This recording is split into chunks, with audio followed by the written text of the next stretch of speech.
കോടതിയിൽ നിന്ന് വരുന്ന നിങ്ങളുടെ ചോദ്യങ്ങൾക്കപ്പുറം ഞാൻ പറയുന്നത് ലിസൺ ചെയ്യൂ. NGOസിന്റെ ഇതിലൂടെ കളക്ട് ചെയ്യപ്പെട്ടിട്ടുള്ള മുഴുവൻ തുകയും അതിലെ ഭൂരിപക്ഷവും ഈ പ്രോജക്റ്റിൽ തന്നെ വിനിയോഗിച്ചിട്ടുണ്ട്. സാമ്പത്തികമായിട്ടുള്ള പ്രതിസന്ധി ഉണ്ടായപ്പോൾ NGO കോൺഫെഡറേഷൻ ഇംപ്ലിമെന്റിംഗ് ഏജൻസികൾ ഒറ്റക്കെട്ടായിട്ട് അത് പ്രതിരോധിക്കുന്നതിന് വേണ്ടിയുള്ള ഫണ്ട് റൈസിംഗ് നടത്തുകയാണ്. ഇതിലൂടെ അപേക്ഷകരുടെ കാര്യങ്ങൾ തീർക്കുവാനായിട്ട് പറ്റുന്ന സാഹചര്യമുണ്ട്.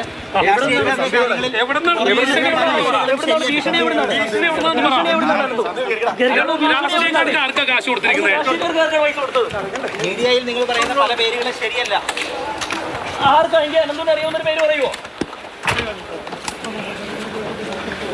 അങ്ങനെ അനന്തുവിന്റെ പ്രതികരണമാണ് കേട്ടത്. പല രീതികളിലേക്കും പല ഈ NGOയുമായി ബന്ധപ്പെട്ട് പണം വിനിയോഗം ചെയ്തിട്ടുണ്ട്.